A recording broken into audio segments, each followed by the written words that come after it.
Now, in other news, Singapore and China have inked a new deal to chart the way forward for the Suzhou Industrial Park in the next decade.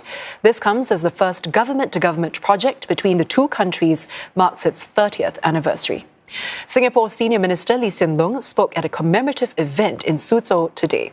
He says the project will continue to be a key part of bilateral cooperation moving forward, as Olivia Siong reports. This spot at Suzhou Industrial Park may not look like much for now, but come 2026, it will be transformed into a new life sciences industrial park, with a goal to drive biomedical innovations. A partnership between SIP and Singapore state investor Temasek, it's one of the key bilateral projects as the industrial park looks beyond its 30th anniversary. The site was visited by Senior Minister Hsien on Monday, who said projects like these will help the industrial park stay relevant and attract high-quality investments from China and abroad. Another such project is a new green digital hub that is set to be completed in 2027. This comes as Mr. Li and Chinese Vice Premier He Lifeng witnessed the signing of a new cooperation deal.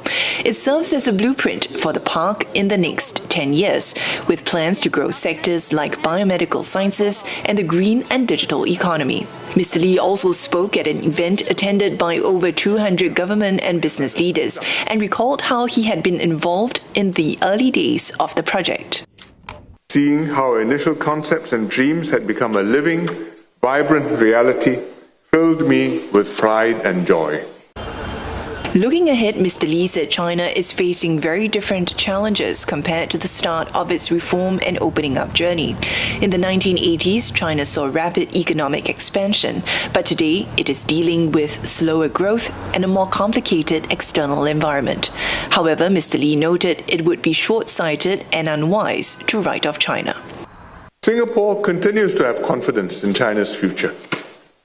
We believe that a growing and prospering China can and should play a major constructive role internationally, contributing to the prosperity and well-being of other countries and a stable international order where all countries, big and small, coexist peacefully together. Chinese Vice Premier He also spoke at the event and outlined his expectations for the industrial park. This includes being a demonstration park for high-quality development, a leader for bilateral cooperation, and creating a globally competitive ecosystem for innovation. 以苏州为代表的大中小城市，以江苏为代表的中国各个省区市，营商环境、创新环境和生活环境正在越来越好。 我们热诚欢迎新加坡以及各国的企业继续投资中国，共享发展的新机遇。我们坚信，在中新双方的共同努力下，未来的30年，苏州工业园区必将取得新的更大的成就。 Both sides also inked a deal to strengthen cooperation in digital trade, and the two leaders also planted a persimmon tree to mark the anniversary. Mr. Li is in Suzhou as part of a 6-day visit to China, a country that he's visited frequently as Prime Minister, but this being his first time back since handing over the leadership reins and becoming Senior Minister. Mr. Li will next head northwards to the Chinese capital of Beijing, where he's expected to meet and be hosted to dinner by Chinese President Xi Jinping. Olivia Siong, CNA, Suzhou.